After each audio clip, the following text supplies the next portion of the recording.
హోషేయ గ్రంథం 6వ అధ్యాయము 10వ వచనము. ఇశ్రాయేలు వారిలో ఘోరమైన సంగతి ఒకటి నాకు కనబడెను. ఘోరమైన సంగతి ఒకటి నాకు కనబడింది. ఎఫ్రాయిములలో వ్యభిచార క్రియలు అభ్యాసము చేస్తున్నారట. ఇశ్రాయేలు వారు తమ్మును అపవిత్రపరుచుకుంటూ ఉన్నారు. ప్రభువునకు మహిమ కలుగునుగాక. హల్లెలూయా. ఇక ఈ వాక్యం ఇచ్చి ప్రభు వారు రాత్రి కాలం ముందు నాతో మాట్లాడి ఉన్నారు. ఇజ్రాయేలులో ఏం కనపరచబడిందంటండి? ఇజ్రాయేలు వారిలో ఏం కనపరచబడింది? ఘోరమైన సంగతి అని చెప్పండి. ఘోరమైన సంగతి అని చెప్పండి. మంచి క్రియలు కాదంట, భక్తి కనపరచలేదంట, ఆరాధన కనపడలేదంట, స్తుతి నైవేద్యములు కనపరచబట్టలేదంట. ఇజ్రాయేలు వారిలో ఒక ఘోరమైన సంగతి నాకు కనబడుతుంది. ఇజ్రాయేలు వారు, ఇజ్రాయేలులో కాదు, ఇజ్రాయేలు నివసిస్తున్న ప్రజల్లో, ఇజ్రాయేలు వారిలో, ఇజ్రాయేలు జనాంగంలో ఒక ఘోరమైన సంగతి నాకు కనపడుతుంది. ఒక ఘోరమైన సంగతి నాకు వినపడుతుంది. ఏం వినపడుతుందయ్యా? మంచి కాదు. ఏం కనపడుతుందయ్యా? మంచి కాదు, భక్తి కాదు, స్తుతి నైవేద్యాలు కాదు, అరుపులు కేకలు వాయిద్యాలు కాదట. ఘోరమైన సంగతి ప్రభువునకు మనలో నుంచి ఒక ఘోరమైన సంగతి కనపరచబడుతుందట. నిద్రపోతున్న వారు హల్లెలూయా. ఇశ్రాయేలు వారు అంటే ఎవరో కాదు, మనమే. మనమే అని చెప్పండి. కొంచెం గట్టిగా చెప్పండి, నిద్ర మొత్తం పోయిద్ది. అప్పుడు మనమే, నేనే అని చెప్పు. మనమే. మనలోనే ప్రభుకి ఒక ఘోరమైన సంగతి కనబడుతుందంట. ఒక ఘోరమైన సంగతి కనబడుతుందయ్యా. ప్రభు బాధపడుతున్నాడు. అరే, ఇజ్రాయేలు వారిలో నాకు ఒక ఘోరమైన సంగతి కనపడుతుంది. అదేంటి? ఇజ్రాయేల్ వారు ఆయన ఏర్పాటులో ఉన్న వాళ్ళే కదా, ఏర్పాటు చేసుకునే వారే కదా. ఐగుప్తు నుంచి విడిపించి, చెరలో నుంచి విడిపించి, సమస్యల నుంచి విడిపించి, పాపంలో నుంచి విడిపించి, తెగుల్లో నుంచి విడిపించి, అన్నిటిలో నుంచి విడిపించి విడుదల పొందుకొని ఏర్పాటులో ఉన్నటువంటి ప్రజలు ఎవరు? ఇజ్రాయేల్ వారు. అయితే ఆ ఇజ్రాయేల్ వారిలోనే, విడుదల పొందుకున్న ఇజ్రాయేల్ వారిలోనే, విమోచించబడిన ఇజ్రాయేల్ వారిలోనే, ఏర్పాటులో ఉన్న ఇజ్రాయేల్ వారిలోనే ప్రభుకి రాత్రట ఒక ఘోరమైన సంగతి కనబడుతుందంట. ఏంట్రా ఘోరమైన సంగతి అంటే, ఇజ్రాయేల్ వారట తమ్ముడు తామే అపవిత్రపరిచేసుకుంటున్నారంట. ఉందా అండి అక్కడ? హోషేయ గ్రంథం లాస్ట్ లైన్ లో ఉందా? తమ్ముడు తామే ఏం చేసుకుంటున్నారంట? అపవిత్రపరుచుకుంటున్నారంట. ఏంటా ఘోరమైన సంగతి? పరిశుద్ధత కనపట్ల. ఏంటా ఘోరమైన సంగతి? ప్రార్థన కనపట్ల, స్తుతి నైవేద్యం కనపట్ల. ఘోరమైన సంగతి ఏమిటనగా అపవిత్రత మనలో ప్రభుకి కనపరచబడుతుందట. సంగమా, ఈ రాత్రి ఈ మాట చెప్పడానికే ఈ కాలమైనా సరే ప్రభు మనల్ని ఏర్పాటు చేసుకున్నాడేమో. ఏమో, ఏ చిన్నపాటి పాపం కనపడుతుందో, ఏ చిన్నపాటి లోటు కనపడుతుందో, ఏ చిన్నపాటి దొంగతనం కనపడుతుందో మనలో ఘోరమైన సంగతిగా ప్రభు ఎంచుచున్నాడంట. అది దేవుడి మహిమను దొంగలించొద్దని పోయిన వారని చెప్పాం కదా. అది కూడా ఒక అపవిత్రత కిందకి వస్తుంది. అలాగా ఏం చేస్తున్నాం? ఆయన పిలుచుకున్న ఇజ్రాయేలులో ఏం కనపడిందంట? ఏంటిదండి? ఆ ఘోరమైన సంగతి ఏంటిది? అపవిత్రత. ఏంటిదండి? కొంచెం గట్టి చెప్తామా? నిద్ర మత్తుపోయింది, అంతే, ఏం లేదు. కొంచెం శ్రద్ధగా ఒక అరగంట సేపు ఏమైందంటండి? అపవిత్రత. అయ్యో ఇజ్రాయేల్ వారులారా, మీలో నాకు ఒక ఘోరమైన సంగతి కనబడుతుంది. అదేంటి? నేను మిమ్మల్ని ఎంచుకున్నాను కదా, ఏర్పాటు చేసుకున్నాను కదా, నేను ప్రియులారా అని పిలిచాను కదా, నేను నిర్ణయించుకున్న జనాంగం కదా, మీరు నా సొత్తు కదా. అదేంట్రా బాబు, నీలో నాకు అపవిత్రత కనబడుతుంది ఏంటి? నీలో నాకు పాపం కనబడుతుంది ఏంటి? నీలో నాకు వదిలేసిన తనం కనబడుతుంది ఏంటి? నువ్వు నా సొత్తు కదా, నా సొత్తు నన్ను ఎలా వదిలేస్తుంది? ఎలా తగ్గిపోతుంది నీ భక్తి జీవితం? ఆత్మీయత ఎలా తగ్గిపోతుంది? అపవిత్రత ఎలా ఎంటర్ అయిపోతుంది? మనకు తెలియకుండానే అపవిత్రం అయిపోతున్నామంట. మనకు తెలియకుండానే ప్రభు యొక్క పాద సన్నిధిని విడిచిపెట్టి వెళ్ళిపోతున్నామంట. హోషేయ గ్రంథం 6వ అధ్యాయం 10వ వచనం మరలా ఒక్కసారి ధ్యానం చేసుకుందామా? ఇశ్రాయేలు వారిలో ఘోరమైన సంగతి ఒకటి నాకు కనబడెను. ఘోరమైన సంగతి కనబడుతుందంట. ఎఫ్రాయిమీయులు వ్యభిచార క్రియలు అభ్యాసం చేసేదరు. ఇశ్రాయేలు వారు తమ్మును అపవిత్రపరుచుకొనేదరు. తమ్ముడు ఏం చేసుకుంటున్నారంట? అపవిత్రపరిచేసుకుంటున్నాం. ఎవరు వచ్చి చేయట్లా మనల్ని అపవిత్రత? ఎవరో వచ్చి మనల్ని పాపాలు పడేయట్లా, ఎవరో వచ్చి మన ప్రార్థన జీవితాన్ని నాశనం చేయట్లా, ఎవరో వచ్చి మన భక్తిని కొల్లగొట్టట్లా, మనంతట మనమే పాడు చేసుకుంటున్నామంట. ఎవరండి? మనంతటి మనమే. ప్రార్థన చేయకుండా మానేస్తుంది మనమే. దేవుడికి దూరం అయిపోతుంది మనమే. ఎవరో వచ్చి నీ భక్తి జీవితాన్ని నాశనం చేయట్లేదంట. ఎవరు చేస్తున్నారు? మన నిద్రమత్తే, మన బద్ధకాలే, మన కుటుంబ పరిస్థితులే, మన ఆర్థిక సమస్య, మన శారీరక సమస్య ఏం చేస్తుందట? ఇజ్రాయేల్ నిన్ను దేవుడికి దూరం చేసేస్తుంది. ప్రభు వారి కట్ట నిన్ను అపవిత్ర పరిచేసి మరి నిన్ను నువ్వే అపవిత్ర పరిచేసుకునేలా చేసి మరి ప్రభుకి మనల్ని దూరం చేయబోతున్నదట. సంగమా, ఆలకిస్తున్నావా? ఈ రాత్రి ఎంత ఆలస్యమైనా ఈ వర్తమానం నీకు ఎందుకు తెలియపరచబడుతుందంటే ప్రభు నిన్ను కోరుకుంటున్నాడు. ఆ ఘోరమైన సంగతిని నిన్ను విడిచిపెట్టి రావాలి అని ప్రభు నిశ్చయించుచున్నాడు. కాబట్టి అపవిత్రతను విడిచిపెట్టమని నిన్ను నువ్వు అపవిత్ర పరిచేసుకుంటున్నావు. నీకు నువ్వే ప్రభు సన్నిధానానికి దూరం అయిపోతున్నావు. నీకు నువ్వు ఏర్పాటు చేసుకుంటున్నది ఎవరో ఏర్పాటు చేయట్లా, ప్రభు అంతకంటే ఏర్పాటు చేయట్లా. ఇజ్రాయేల్ అనగా నువ్వే, మనమేనా? మనమే అపవిత్ర పరచబడిపోతున్నామంట. కుటుంబ పరిస్థితి అయినా అవ్వచ్చు, నీ పరిస్థితి అయినా అవ్వచ్చు, మన శరీరం పెట్టింది అవ్వచ్చు, లోకం పెట్టింది అవ్వచ్చు. ఏదైనా ఏం చేస్తుంది? మనల్ని ఏం చేస్తుందండి? నిన్ను నువ్వే అపవిత్ర పరిచేసుకునేలా చేసేస్తుందంట. ఒకప్పుడు మనం అపవిత్రులమే, ఒకప్పుడు మనం మోసగాళ్ళమే, ఒకప్పుడు మనం దౌర్భాగ్యులమే, ఒకప్పుడు మనం దుష్టులమే. అయినా ఆయన ప్రేమ చేత, ఆయన రక్తము చేత, ఆయన కృప చేత మనల్ని విమోచించి ఇజ్రాయేలుగా మార్చాడు. హల్లెలూయా, హల్లెలూయా. ఎలా మార్చాడు? ఒకప్పుడు యాకోబులాగే ఉన్నాం. ఎలా ఉన్నాము? యాకోబులాగే మోసగాళ్ళమే, యాకోబులాగా తప్పిదం చేసేవాళ్ళమే, యాకోబులాగా ఆ ప్రేమ ఈ ప్రేమ తిరిగిన వాళ్ళమే. కానీ ఏం చేశాడంట? ఇజ్రాయేలుగా మార్చేశాడండి.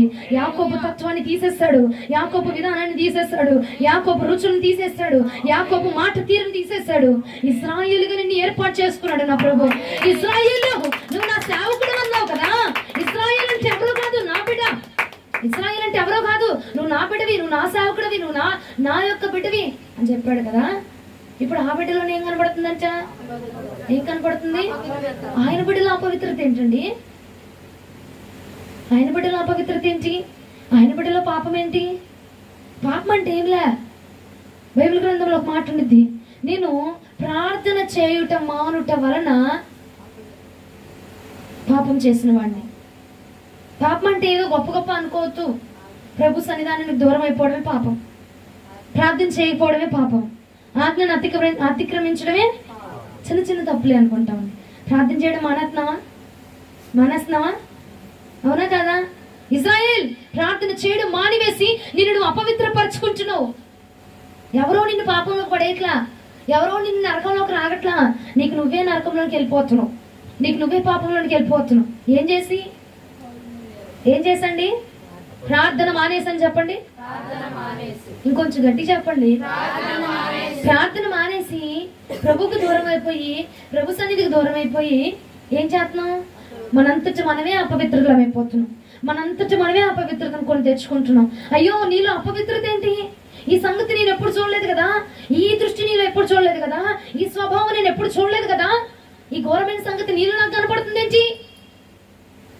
ఏ వస్త్రాన్ని ధరించుకున్నావు? ఏసావు వస్త్రమా? ఏసావు వస్త్రం ధరించుకున్నావా?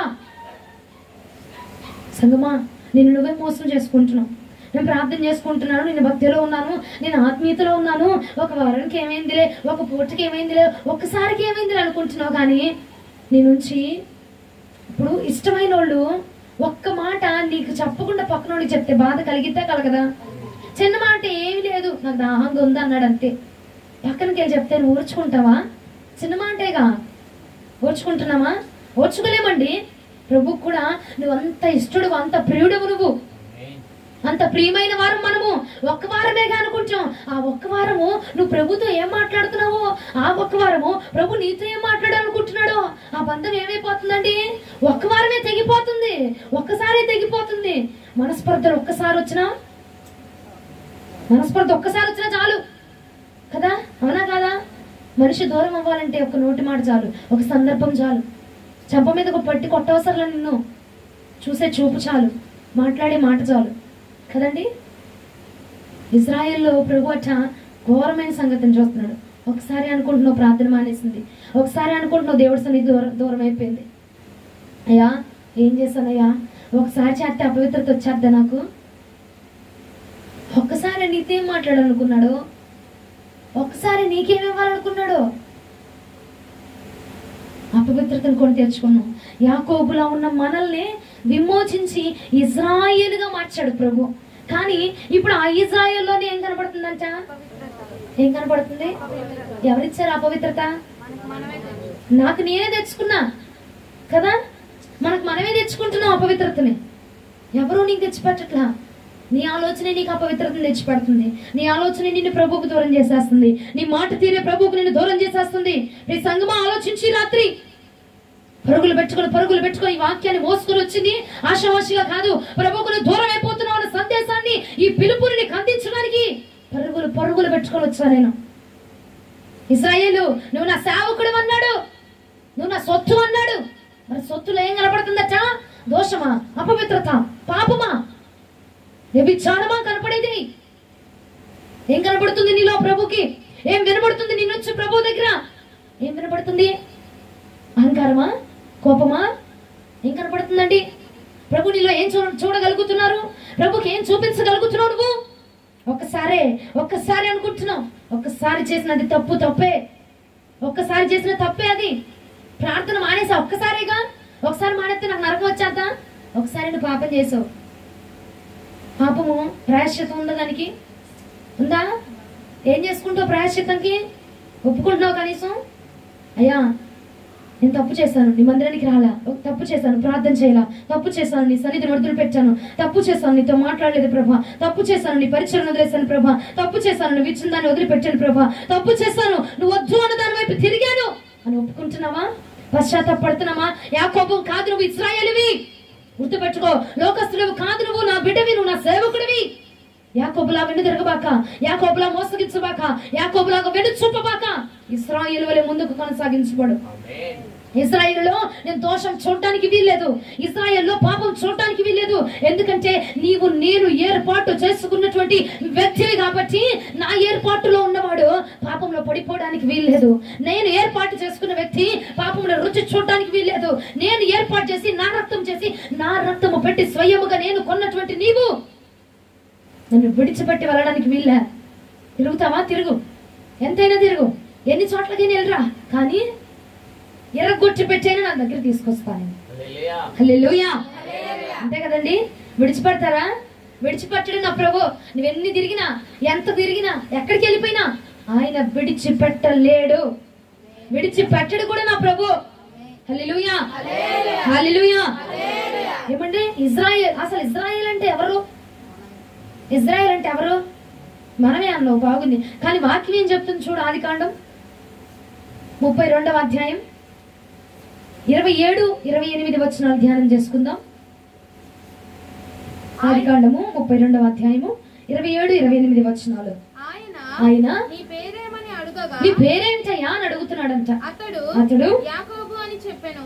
అప్పుడు ఆయన, నీవు దేవునితోనూ మనుషులతోనూ పోరాడి గెలిచితివి గనుక ఇక మీదట నీ పేరు ఇశ్రాయేలే గాని యాకోబు అనబడదని చెప్పాను. ఇజ్రాయేలు అన్న పేరు పైన బైబిల్లో 2 అని అంకేసుందా?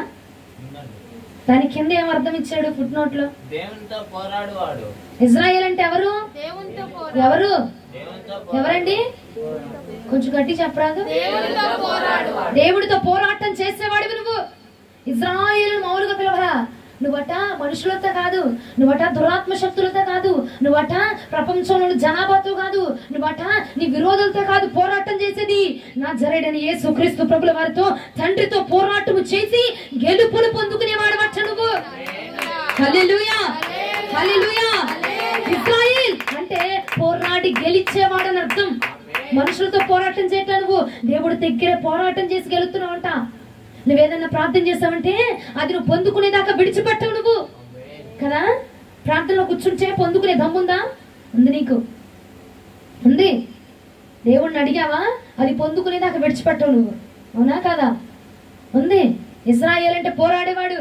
నువ్వు నాతో పోరాడి గెలిచేవాడివి. నువ్వు లోకంతో ఉన్నవాడివి కాదు, నువ్వు నాతో ఉన్నవాడివి. నాతో పోరాడి నన్ను మెప్పించి నన్ను గెలిచేవాడివి నువ్వు. ఏమండి? మనుషుల్ని కాదు నువ్వు గెలిచేది, ప్రభు హృదయాన్ని గెలిచేవాడు నువ్వు. మనుషులు కాదు మెప్పించేది, నువ్వు ప్రభువుని మెప్పించేవాడు బట్ట. హల్లెలూయా. ఇజ్రాయేల్ అంటే ఎవరో కాదు, దేవుడితో పోరాడి గెలిచేవాడు. ఇప్పుడు దేవుడి దగ్గరే గెలిచేవాడికి లోకంలో గెలుపు లేదంట. దేవుడి దగ్గర గెలుస్తున్నాం, దేవుడి దగ్గర గెలిచే వారము. కానీ ఇప్పుడు ఏమైంది? దేవుడి దగ్గర గెలిచేటువంటి వాడిలో ఇప్పుడు ఏం కనపడుతుంది? అపవిత్రత కనపడుతుంది. దేవుడి దగ్గర గెలిచేవాడివి, కానీ ఇప్పుడు లోకంలో గెలవలేకపోతున్నావు, పాపంలో గెలవలేకపోతున్నావు, నీకు వచ్చిన ఆలోచనని గెలవలేకపోతున్నావు, నువ్వు తీసుకుంటున్న నిర్ణయాన్ని గెలవలేకపోతున్నావు. సంగమా ఈ రాత్రి స్థలం ముందు ఎవరున్నారో నాకు తెలియదు, కానీ నువ్వు పోరాటం చేసి ప్రభు దగ్గర నువ్వు ప్రార్థన చేసి ప్రార్థనలో ప్రభువునే ఒప్పించి ప్రభువునే మెప్పించి ప్రభువునే గెలిచేవాడివి నువ్వు. అరే యాకోబా, నన్ను వదులు, నాకు టైం అయిపోతుంది, నన్ను వదులు, నేను వెళ్ళాలి, నన్ను వదులు చెయ్యా. లేదు ప్రభా, నువ్వు నన్ను ఆశీర్వదించితేనే కానీ నిన్ను విడిచిపెట్టనయ్యా, నువ్వు నాకు ఇది ఇస్తేనే కానీ నేను వదిలిపెట్టను ప్రభా. అలాంటి ప్రార్థన జీవితం కలిగే వ్యక్తివి. ఇప్పుడు ఏమైపోయింది? ఆ ప్రార్థన జీవితం కలిగిన వ్యక్తిలోనే, ఆ మనుషుల్లోనే, ఆ యజమానుల్లోనే అపవిత్రత కనపరచబడిపోతుందట, పాపము కనపరచబడుతుందట, లోకము కనపరచబడుతుందట, అపవిత్రమైన చూపులు కనపరచబడుతున్నాయట. ప్రార్థన విడిచిపెట్టడం పాపం కాదా? ప్రభు సన్నిధిని విడిచిపెట్టడం పాపం కాదా? ఆజ్ఞను విడిచిపెట్టడం పాపం కాదా? ప్రభు నీకు ఇచ్చిన పరిచయాన్ని విడిచిపెట్టడం పాపం కాదా? కాదంటారండి? ఆ పాపం ప్రభు నీలో ఎందుకు చూడాలి? అయ్యో, నీలో నాకు ఘోరమైన సంగతి కనపడుతుంది ఏంటున్నానా? నీలోనే నాకు ఘోరమైన సంగతి కనపడేది, నీలోనే నాకు పాపం కనపడేది, నీ వలన విడిచిపెట్టేది. అసలు నువ్వు నన్ను విడిచిపెట్టవనుకున్నానే, కానాను చేరేంత వాటికి కూడా నువ్వు నన్ను విడిచిపెట్టవనుకున్నాను కదా, పరమ కానాను చేరేంత వాటికి కూడా నువ్వు నన్ను వదిలి వెళ్ళవనుకున్నాను కదా. అదేంటి నీలో నాకు పాపం కనపడుతుంది, నీలో నాకు విడిచిపెట్టే తనం కనపడుతుంది ఏంటి? నిద్రపోతున్నవారు హల్లెలూయా. ప్రభుతోనే గెలిచేవాడంట. ప్రభు వద్దన్నా, ప్రభువుని మెప్పించారే బాబు, నీతో నేను సావలేకపోతున్నాను కానీ తీసేసుకో అని ప్రభు ఇచ్చే విధంగా మెప్పించే వాడివి నువ్వు. మెప్పించే ప్రార్థన చేసే దమ్ము నీకుంది. ఉందా లేదా అండి? ప్రార్థన చేస్తున్నావు, నువ్వు ప్రార్థన చేసింది పొందుకునేదాకా ప్రార్థన చేసే దమ్ముందా? ఉందా? గెలుస్తావా?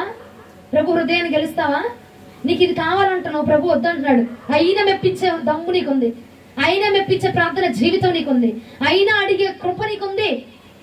అందుకే అన్నాడు, యాకోబులో ఉన్న నిన్ను ఇజ్రాయేల్ గా నేను మార్చా. ఇజ్రాయేల్ అంటే మౌనుడు కాదు తెలుసా? ఇజ్రాయేల్ ఎందుకు పేరు పెట్టాను?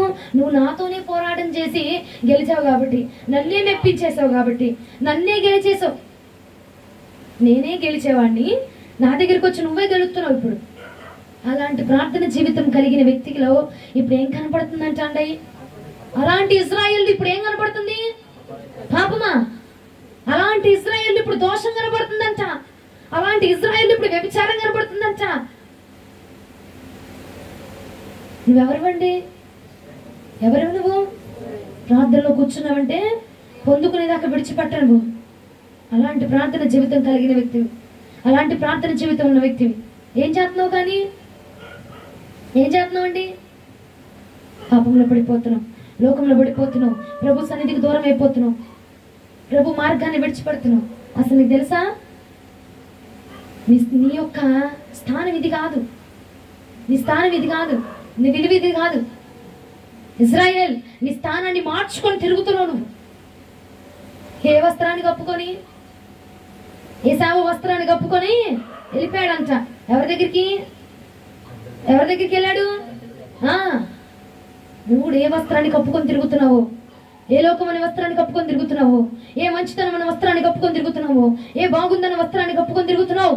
ఇజ్రాయేల్, మార్చుకో ఈ రాత్రి నీ స్థానాన్ని. ప్రభు చెప్పుచున్నటువంటి మాట ఇది. నీ స్థితి కాదు, ఇది నువ్వు ఉండాల్సిన స్థితి కాదు. నీవు పోరాడి గెలిచే స్థానంలో ఉండవలసిన వాడువు, పోరాడి గెలిచేటువంటి స్థితిలో ఉండవలసిన వాడువు. హల్లెలూయా, హల్లెలూయా. నువ్వు ప్రార్థన చేస్తావంటే గెలవాలి, నువ్వు ప్రార్థనలో కూర్చున్నావంటే గెలవాలి, దురాత్మ శక్తుల దగ్గర నువ్వు ఉన్నావంటే గెలిచే రావాలి, అవి నీ ముందు ఓడిపోవాలి. అలాంటి ప్రార్థన జీవితం కలిగినటువంటి వ్యక్తి ఇప్పుడు పాపంలో పడిపోవడమా, వ్యభిచారంలో పడిపోవడమా, లోకంలో పడిపోవడమా, అపవిత్రత అంచుకోవడమా, నిన్ను నువ్వే పాపంలోనికి నెట్టుకోవడమా? అసాధ్యమైన పని కదే, అసాధ్యమైన పనిది. కానీ నువ్వు సాధ్యం చేస్తున్నావు. దేన్ని? అపవిత్రత అంటుకోవడానికి సాధ్యపరచబడుతున్నావు నువ్వు. నీకు నువ్వే అపవిత్రతను పూసుకుంటున్నావు, నీకు నువ్వే అపవిత్రతను రాసుకుంటున్నావు. నీ స్థానాన్ని మార్చుకో. ఈ రాత్రి ప్రభు ఈ రాత్రి కాలం ముందు హెచ్చరిస్తుండగా, ఇశ్రాయేలు నీ స్థానాన్ని మార్చుకో. ఇది నీ స్థితి కాదు, ఇది నీ గమ్యం కాదు, ఇది నీ విలువ కాదు. గెలిచేవాడు నువ్వు, పోరాటము చేసి గెలిచేవాడు నువ్వు, లోకముని గెలిచేవాడు నువ్వు, పాపాన్ని గెలిచేవాడు నువ్వు, లోకాశాన్ని గెలిచేవాడు నువ్వు, అపవిత్రతను గెలిచేవాడు నువ్వు, నన్నే గెలిచిన వాడు నువ్వు. లోకాన్ని గెలవలేకపోతున్నావా? నన్ను గెలిచి నా దగ్గర విజయాన్ని పొందుకుని నీవు ఇప్పుడు లోకంలో పడిపోవడం ఎలా? నా సన్నిధిని విడిచిపెట్టడం ఎలా? ఏమంటారండి? ఏమంటాం? ప్రభు రాత్రి నాతో ఈ మాటలు మాట్లాడుతుంటే, నిజమే కదా ప్రభా, ఇదేంటి ఇట్లాంటి వాక్యం ఇచ్చావయ్యా ఫస్ట్ వారం అనుకున్నాను నేను. నాకు తెలియదు ఎవరికి అవసరం, ఎవరితో మాట్లాడుకున్నారు దేవుడు తెలియదు కదా. ప్రార్థన మానేసిన వాళ్ళు ఉన్నారా? ఉన్నావా? పరిస్థితులే ఆటంకాలు పరుస్తున్నాయి. నీకు నువ్వే తెచ్చుకుంటున్నావు పరిస్థితిని, ఎవరు కల్పించట్లా. నా ఈ పరిస్థితి బాగోలేదు, నా ఈ సందర్భం బాగోలేదు, నేను ఇప్పుడు నిద్రపోవాలి, నేను ఇప్పుడు తలకే తిప్పాలి, నేను ఇప్పుడు పక్కన చూడాలి, నేను ఇప్పుడు వెనకొని చూడాలి, నేను ఇప్పుడు ముందు చూడాలి, నేను ఇప్పుడు ఎవరు క్రియేట్ చేసుకుంటుంది? నువ్వే క్రియేట్ చేసుకొని ఒకటి చూసుకో. నీ స్థానాన్ని నువ్వే కోల్పోతున్నావు. నీ స్థానాన్ని మనమే కోల్పోతున్నాం అండి. మనం అనుకుంటాము నేను కాకపోతే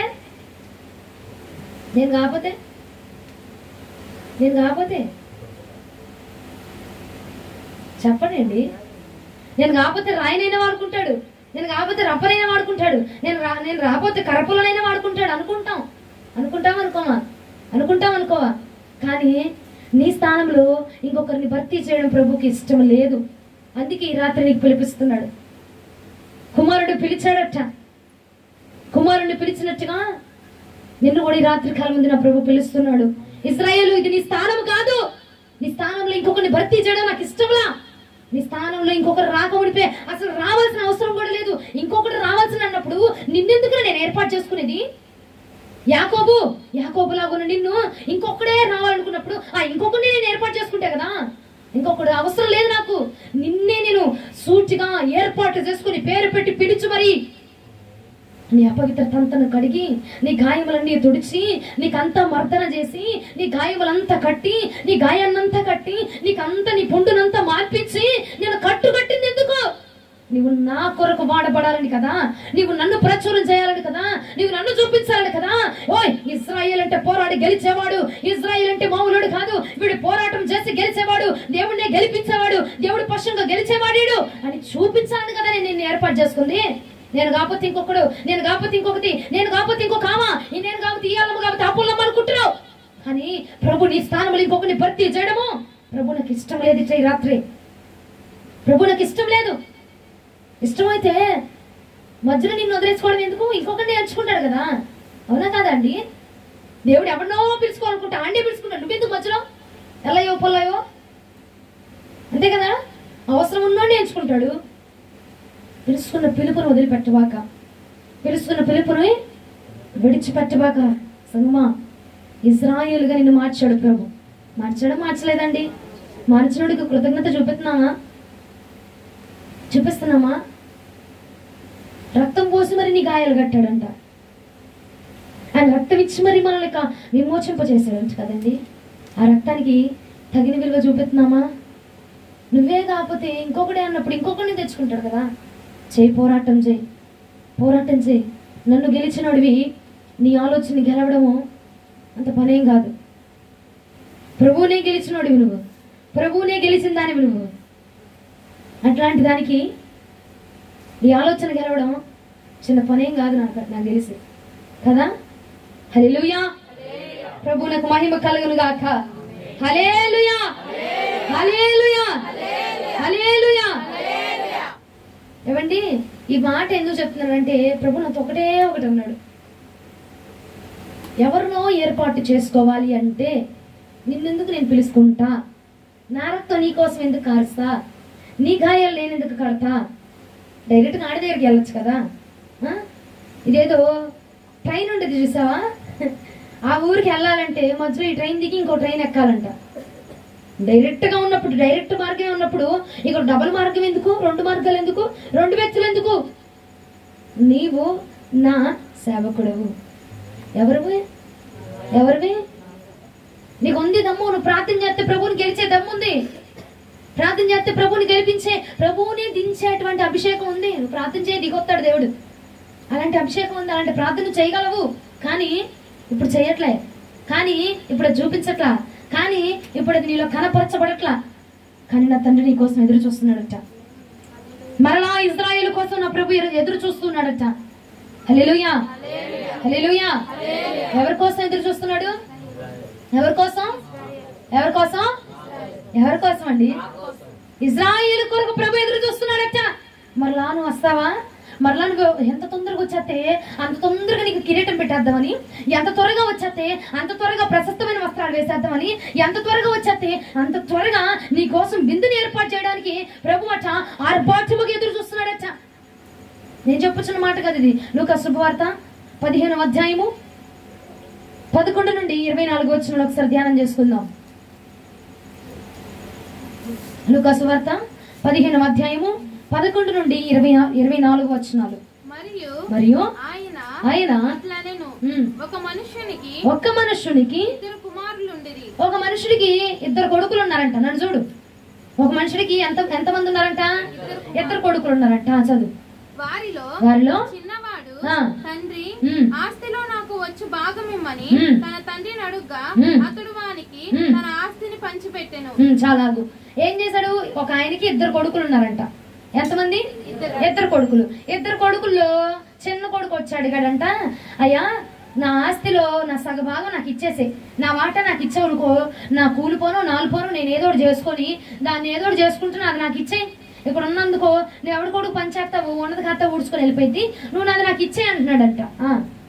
కొన్ని దినములైన తర్వాత ఆ చిన్న కుమారుడు సమస్తమును కూర్చుకొని దూరదేశమునకు ప్రయాణమైపోయి అచ్చట తన ఆస్తిని దుర్వ్యాపారముల వలన పాడు చేసెను. చాలు.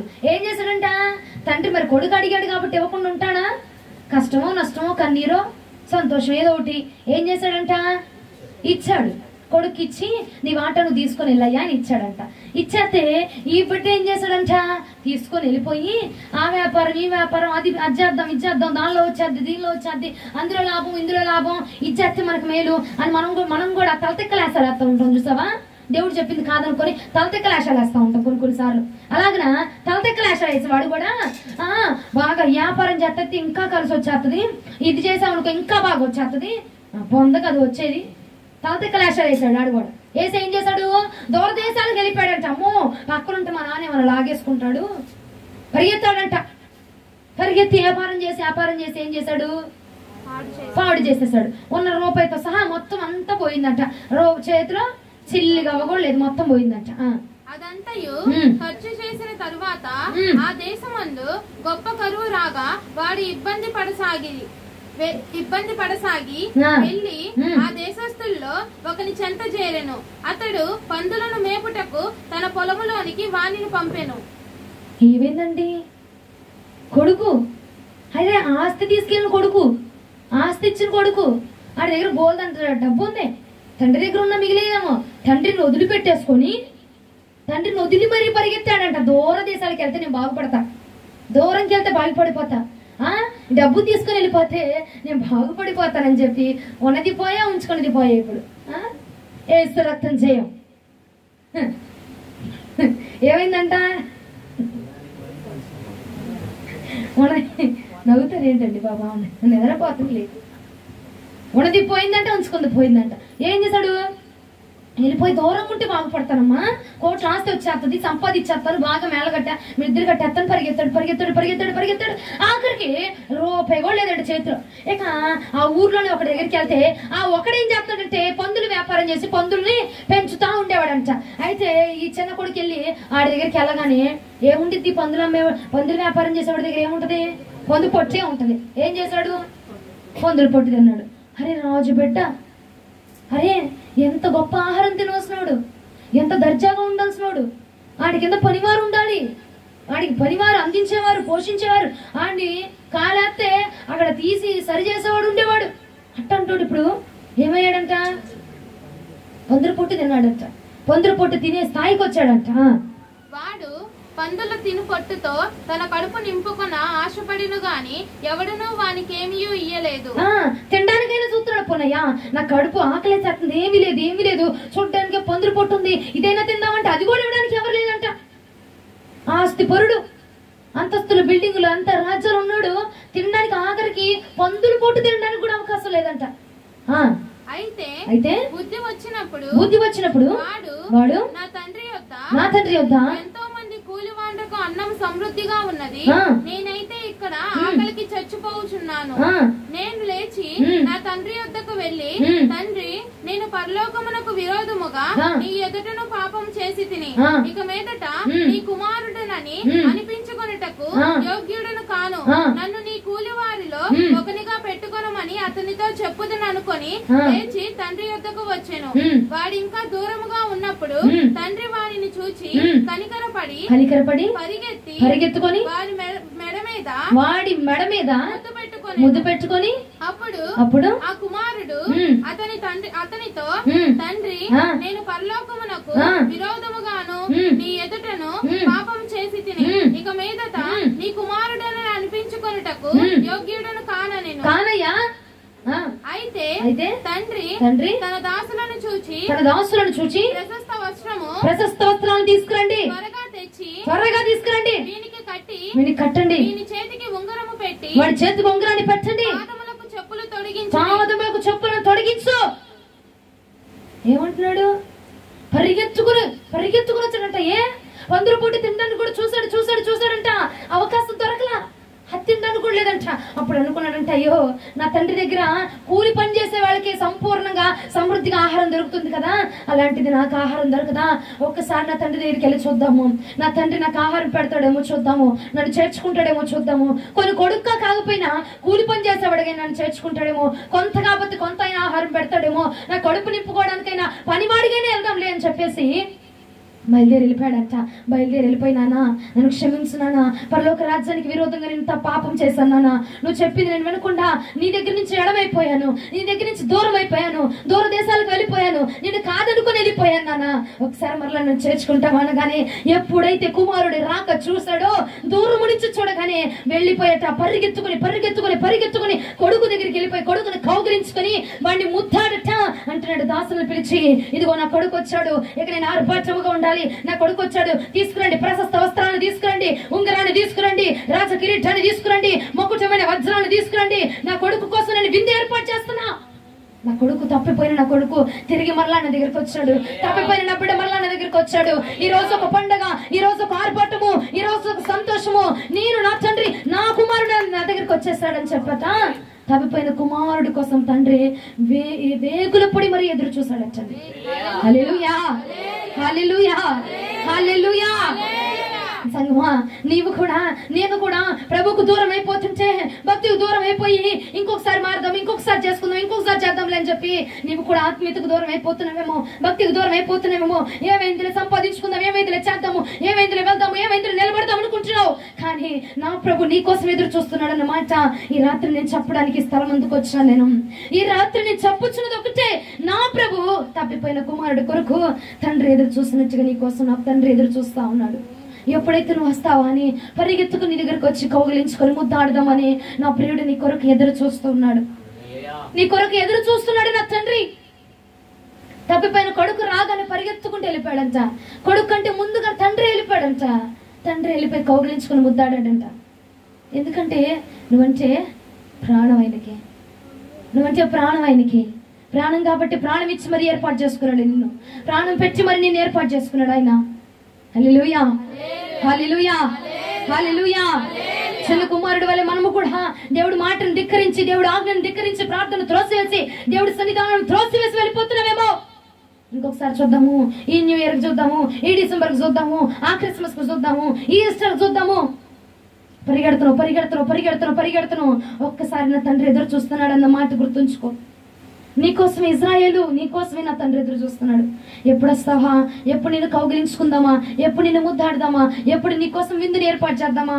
ఎప్పుడు నీకోసం సంబరాలను ఏర్పాటు చేద్దామా? ఇదిగో నా కుమారుడు వచ్చాడు, ఇదిగో నా ప్రియుడు వచ్చాడు, ఇదిగో నా ప్రాణేశ్వరుడు వచ్చాడు, ఇదిగో నా ప్రాణ ప్రియురాలు వచ్చింది అని నా ప్రభు నీ కోసం ఒక విందునే సిద్ధం చేయడానికి ఆయన సిద్ధముగా ఉండిపోయాడండి నీ కోసం.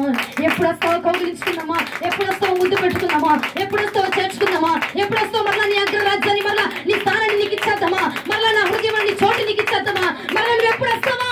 నా ప్రభు నీ కోసం ఎదురు చూస్తున్నాడు. నా తండ్రి నీ కోసం ఎదురు చూస్తున్నాడు కూడా. మనుషుల కోసం కాదు, మనుషులు కాదు, నా ప్రియుడు నీ కోసం ఎదురు చూస్తున్నాడు. నా ప్రాణ ప్రియుడు నీ కోసం ఎదురు చూస్తున్నాడు. అయ్యో యాకోబులా ఉన్నవాడి కడిగాను కదా, కడిగిన ముచ్చములా చేశాను కదా, అలాంటి వాడిని ఇప్పుడు నేను పాపం చూడాల్సి వస్తుంది, అలాంటి వాడు నన్ను విడిచిపెట్టి వెళ్ళిపోవాల్సి వస్తున్నది అని నా ప్రభు హృదయం బాధపడతా ఉంది. ఏమంటే కొడుకు వెళ్ళిపోతే తండ్రి బాధపడలేదంటావా? బాధపడ్డాడు కాబట్టే రాగానే ముఖంలో చిరునవ్వు వచ్చింది. రాగానే ముఖంలో ఎందుకు చిరునవ్వు వస్తుంది? రాగానే నిన్ను ఎందుకు చూస్తున్నాడు? తేరిపాటి ఎందుకు చూస్తాడు? నీకోసము నా తండ్రి ఎదురు చూస్తున్నాడు. నీకోసం నీ సేవకులు ఎదురు చూస్తున్నారు. నీకోసం నీ సంఘం ఎదురు చూస్తుంది. నీ సేవకుడు ఎదురు చూస్తున్నాడు. నీ సేవకురాలు నీ కోసం ఎదురు చూస్తుంది. తప్పిపోయిన నా బిడ్డ ఎప్పుడు మరలా తిరిగి వస్తుందా అని నీ సేవకులు, నీ సేవకురాలు ఎదురు చూస్తుంది. హల్లెలూయా, హల్లెలూయా, హల్లెలూయా. నీ స్థానాన్ని నువ్వు కోల్పోకూడదని నా ప్రభు ఆశపడుతున్నాడు. ఏ చిన్న కుమారుడు రాకపోతే ఇంకొకటి ఇవ్వచ్చు. పెద్దోడు ఉన్నాడు కదా, పెద్దోడిని బట్టి సంతోషించవచ్చు కదా. పెద్దోడు చిన్నోడైనా రాజ్యాన్ని అడిగాడు, డబ్బును అడిగాడు, ఆస్తుని అడిగాడు. పెద్దోడు ఏం అడగలేదు. వీడు కడిగిన ముత్యము బంగారు కొండ అని చెప్పి వాడిని బట్టి విందు చేయొచ్చు కదా.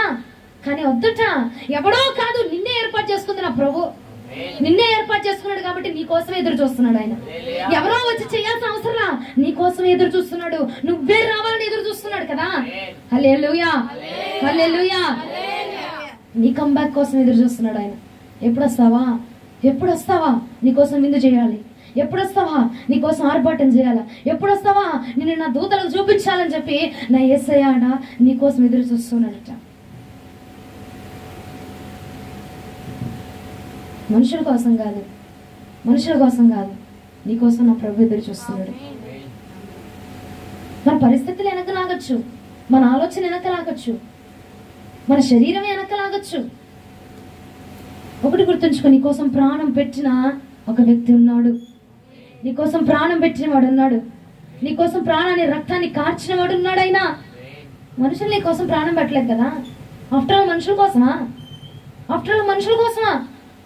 మనుషుల కోసం దేవుడి హృదయాన్ని బాధపరుస్తుంది. మనుషుల కోసమా? ఎన్నొచ్చినా మనకి ఆయనకున్న సంబంధం తెగిపోవడానికి వీళ్ళే. ఆడెవడో పోతే పోండి అనుకొని ఆడి కోసం నువ్వు నీ సన్నిధిని వదిలేసేది, ఆడి కోసం దేవుడిని వదిలేసేది, ఆడి కోసం నువ్వు దూరం అయిపోయేది, ఆడి కోసం నీ తండ్రి దగ్గరికి నువ్వు రాకుండా ఉండేది. ఆడి పందులు పొట్టు తినేవాడు అన్నాడని తండ్రి దగ్గరికి రాకుండా దూరం అయిపోతున్నావా? ప్రార్థన చేయి. నువ్వు ఇశ్రాయేలువి, నువ్వు పోరాడి గెలిచేవాడివి, నువ్వు పోరాటం చేసి గెలిచేదానివి. హల్లెలూయా. ఇప్పటికీ నా ప్రభు చెప్తున్నాడు, మరలా నువ్వు వస్తే నీ స్థానం నీదే. మరలా నువ్వు వస్తే నువ్వు ప్రార్థన చేస్తే గెలిచేవాడు చూసావా, నువ్వు ప్రార్థన చేస్తే గెలిచేదాన్ని చూసావా, మరలా అదే స్థానాన్ని మరలా నేను నీకు ఇస్తా. పిలుపు అండి, ఇది వాక్యం కాదు. పిలుపు అనుకో, ప్రభు నీకు ఇస్తున్న పిలుపు అనుకో, వాక్యం అయితే కాదు. రాత్రి నేను కూర్చుంటే ప్రభు, నేను ఇప్పుడు ఎలా చెప్తున్నాను కానీ ఆయన వాక్యం చెప్తున్నంతసేపు, నేను రాస్తున్నంతసేపు కూడా నా కంటి నుంచి కన్నీరు ఆగలే. నిన్న ఏమి బాధ పెడుతుంది? నా కోసం ప్రాణం పెట్టి నిన్న, మా కోసం రక్షించి నిన్న, ఇప్పటికీ అంటున్నాడు కదా, నువ్వు మరలా వచ్చి నువ్వు నన్ను అడిగితే నువ్వేది అడిగావు అది ఇవ్వడానికి నేను సిద్ధంగానే ఉన్నా. ఇప్పటికైనా నీ స్థానాన్ని వేరే వాళ్ళు రానిమాక. నీ స్థానంలో ఇంకొకరిని భర్తీ చేయడం నాకు ఇష్టంలా. పెద్ద కుమారుని, చిన్న కుమారుని, మధ్యన కుమారుని, మూలిగే కుమారుని తేవడం నాకు ఇష్టంలా. నీవే నాకు ఇష్టమైన కుమారుడు. హల్లెలూయా. తల్లిదండ్రులకి పెద్దోళ్ళ కంటే చిన్నోళ్ళు అంటే చాలా ఇష్టం అంట కదా. పెద్దోళ్ళు అంటే, పెద్దోళ్ళు పాపం అండి, అమాయకులండి. పెద్దోళ్ళు అంటే ఇష్టం ఉండదు వీళ్ళకి, చిన్నోళ్ళు అంటేనే ఇష్టం అంట, ప్రాణం అంట. అంతేగా మరి ఆ తండ్రి కూడా ఏం చేశాడు, చిన్న కుమారుడు రాగానే వచ్చేసాడు, నా బిడ్డ వచ్చేసాడని భోజనాలు ఏర్పాటు చేశాడంట. ఊరూరే పాప పెద్దోడు ఏమన్నా అడిగాడా, ఆస్తులు అడిగాడా, అంతస్తు ఇమ్మన్నాడా, నా వాటా నాకు అన్నాడా? అనలేదు కదండి. చిన్నోడు అడిగి వెళ్ళిపోయి మొత్తం ఖర్చు చేసి మరి వచ్చిన చిన్నోడు కోసం ఆర్పాటంగా నిలబడిపోయాడంట, విందు చేశాడంట. ఏంటోనండి మరి ఆ ప్రేమ. నీవు కూడా ఆయన ఏర్పాటు చేసుకున్న చిన్న కుమారుడు, చిన్న కుమార్తెలమ్మను కదా, ఆయన బిడ్డలమేనా కాదా? నీకు ఈ రాత్రి దేవుడు చెప్తుంది, ఇజ్రాయేల్ లాగే ఉండు, యాకోబులా మారబాక. అర్థమవుతుందా? నువ్వెవరివి? నువ్వు ప్రార్థన చేస్తే గెలిచే శక్తి నీకుంది. దేవుడు కాదన్నా నువ్వు ప్రార్థన చేస్తే ఒప్పించుకునే శక్తి నీకుంది. నువ్వు ప్రార్థించే. ఏదైతే నీకు విరోధం ఉంటుంది, ఏదైతే నిన్ను పడద్రోస్తుంది, ఏదైతే నిన్ను వద్దంటున్నాడు చూస్తావు దేవుడు, ప్రార్థించే.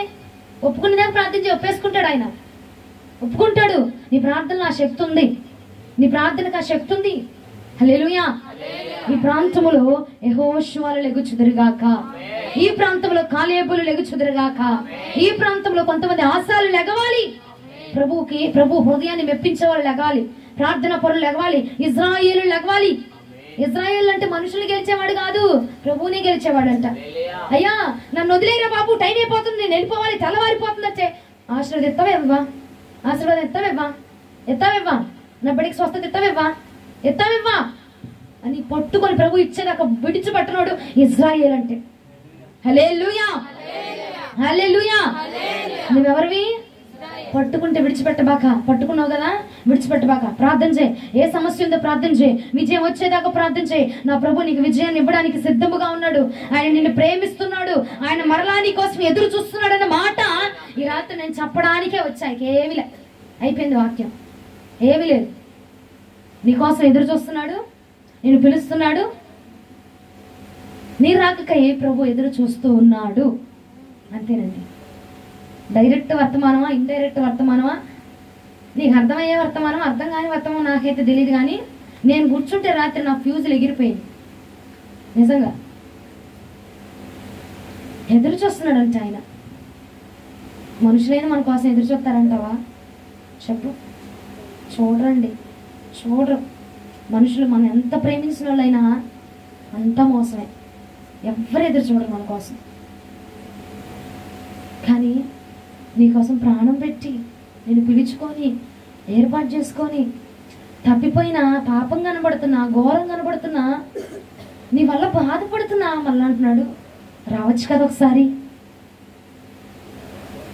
రావచ్చు కదా, మళ్ళీ నీకోసం నేను ఎదురు చూస్తున్నా, ఒకసారి రావచ్చు కదా, వస్తావా అడుగుతున్నాడు ప్రభు. మనం విడిచిపెట్టిన ఆయన విడిచిపెట్టిన ప్రేమ అండి. ఎంత గొప్ప దేవుడిని మనం కలిగి ఉన్నాం కదా, ఎంత గొప్ప దేవుడిని మనం కలిగి ఉన్నాము.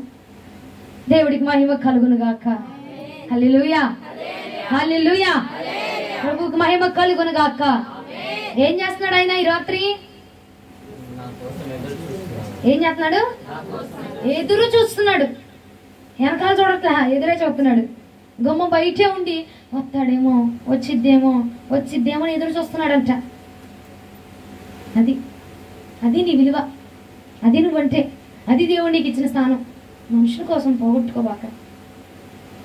ఎందుకు చూస్తున్నావు నీ స్థానంలో ఎవరో రావాలని? నేను ప్రార్థన చేయకపోతే ఎవడైనా చేస్తాడు అనుకుంటామా? మనం వెళ్ళకపోతే ఏమైంది, ఆగిపోద్ది ప్రార్థన. మనం వెళ్ళకపోతే ప్రార్థన ఆపేస్తారేంటి? ఆపరు కదా. నేను ఒక్కదాన్ని వెళ్ళకపోతే ఆగిపోతా?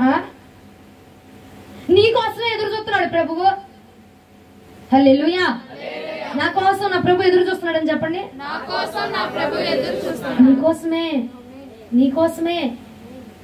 నీకోసమే ఎదురు చూస్తున్నాడంట.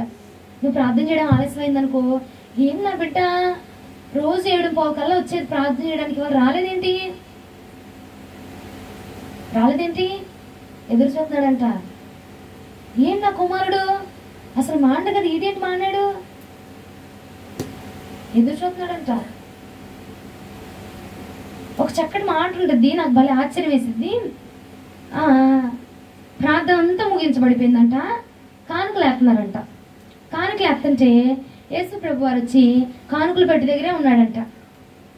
ఉండేం చేస్తున్నాడు? చూస్తున్నాడంట. ఎవరెవరు అంత వేస్తున్నారు? ఎవరెవరి డబ్బుల కోసం కాదు, ఎదురు చూపు. నా బిడ్డలు వచ్చి నా కోసం ఎంత వెతుకుతున్నారు, దేన్ని అర్పిస్తున్నారు, ఏమిస్తున్నారు? భలే ఆశ్చర్యం వేసిందండి. ఆయన వచ్చి కూర్చోవడమా? కానుక పెట్టి దగ్గర కూర్చున్నాడు పరలోక రాజ్యాన్ని విడిచిపెట్టేసి నీకోసం ఎదురు చూస్తున్నాడట. ఎప్పుడు ప్రార్థన చేయడానికి వస్తావు, ఎప్పుడు ఆరాధన చేయడానికి వస్తావు, ఎప్పుడు సాంపడడానికి వస్తావు, ఎప్పుడు డ్రమ్ కొట్టడానికి వస్తావు, ఎప్పుడు బాక్స్ పెట్టడానికి వస్తావు, ఎప్పుడు లవ్ పెట్టడానికి వస్తావు? ఎదురు చూస్తున్నాడు అంటండి ఆయన. ఆయన ఎదురు చూస్తున్నాడు నీకోసం. ఎప్పుడు ఇక్కడి నుంచి గుర్తుపెట్టుకో, ప్రార్థన ప్రతిసారి ప్రభు మన కోసం ఎదురు చూస్తున్నాడు. సమయాన్ని మించక ప్రభు పాద సన్నిధిలో ఒదిగిపోదాం. ఇజ్రాయేల్, నీ స్థానాన్ని మార్చుకో. ఈ రాత్రి ప్రభు వాక్యాన్ని చెప్పుచున్నా, నేను ఆయన వాక్యాన్ని చెప్పే రాయబారిని మాత్రమే. అర్థమైందా? ఆయన చెప్పాడు, తీసుకొచ్చి నేను నీకు చెప్పాను అంతే. నన్ను ఎన్ని తెచ్చుకున్నా, నన్ను ఎన్ని అనుకున్నా, ఇక నేనేం చేసేదేమి లేదు. ఆయన ఇచ్చాడు. ఇందులో ఒక్క మొక్క కూడా నేను కలిపింది లేదమ్మా, ఒక్క మొక్క కూడా నేను రాసింది లేదమ్మా. దేవుడు నాకు ఇచ్చిందే, ఆయన చెప్పిందే ఆయన చెప్తున్నాడు, నేను రాస్తాను అంతే. అర్థమైనా? నీకోసమే ఆయన ఏర్పాటు చేసి మరీ పంపించిన వర్తమానం, నీకోసం స్పెషల్గా తయారు చేసిన వర్తమానం. తీసుకుంటావా, కాలదనుకుంటావా, నీ ఇష్టం. నీ తండ్రి నీకోసం ఏం చేస్తున్నాడు? ఎందుకంటే నువ్వు మామూలు వ్యక్తి కాదు, నువ్వు ఇజ్రాయేలువి. ఎవరు నువ్వు? ఇజ్రాయేల్ అంటే పోరాడి చేసేవాడు, పోరాడి గెలిచేవాడు. ప్రభువుకు అంటే ఇష్టం. ఎందుకంటే పెద్ద పిల్లలు అరే ఇది వద్దు, ఇది వద్దు బాగోదు అంటే వదిలేస్తారు. చిన్నపిల్లలు వదులుతారా? మారం చేసి మరి మొండి పొట్టు మరి తీసుకుంటారు. అవునా? నువ్వు ఇత్తము లేదా అలాంటి వాడివి నువ్వు, అలాంటి వాడివి నువ్వు, అలాంటి దానివి నువ్వు. ప్రభు ఇప్పుడు మరి అలాంటి మారం చేసే వాళ్ళంటేనే బాగా ఇష్టం కదా కదా. చిన్నపిల్లలు అంటేనే బాగా ఇష్టం. ఆడు మొరటకు పని చేసినా, మొండి పట్టు పట్టినా ఆడికి ఇచ్చేస్తాం. నీవు మొండి పట్టు పట్టినా నువ్వంటే నా దేవుడికి ఇష్టం కాబట్టి మరలా నీ దగ్గరికి వచ్చాడు, నీకోసం ఎదురు చూస్తున్నాడు. ఈ మాట ఆలకించి ప్రభు సన్నిధానంలో తిరిగి మరలా ప్రభు కోసం నిలబడతామని ప్రభు వేచి చూస్తూ ఉన్నాడు.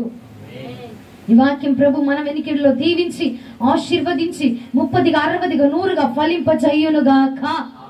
ఇక నుంచి ఆయన ఎదురు చూడక మునిపే ఆయనకు మనం కనపరచబడుదుముగాక. దేనికోసం? ప్రశస్త వస్త్రాలతో ఎదురు చూస్తున్నాడు నీకోసం, కిరీటంతో ఎదురు చూస్తున్నాడు నీకోసం, విందుతో ఎదురు చూస్తున్నాడు నీకోసం, వైభోగాలతో ఎదురు చూస్తున్నాడు నీకోసం, ఆర్భాటాలతో ప్రభు నీకోసం ఎదురు చూస్తున్నాడు. చూస్తే చూసావు వెళ్ళిపో, నేను రానంటావా? టెక్కు ఏంటిది? టెక్కు ఓవర్ యాక్షన్ కదండి. కొంతమంది కావాలని చేస్తారు. అరే నేను నీ కోసం ఎదురు చూస్తున్నాను రా అన్నా కానీ కావాలని చేస్తారు కదా. ప్రభు మనుషులు కాదు నీ కోసం చూసేది, దేవుడికి నువ్వు ఎంత విలువిస్తున్నావో ఈ వాక్యం ద్వారా ప్రభువే చూడుచునుగాక. ఆమె మోకరించి ప్రార్థన చేసుకున్నాను.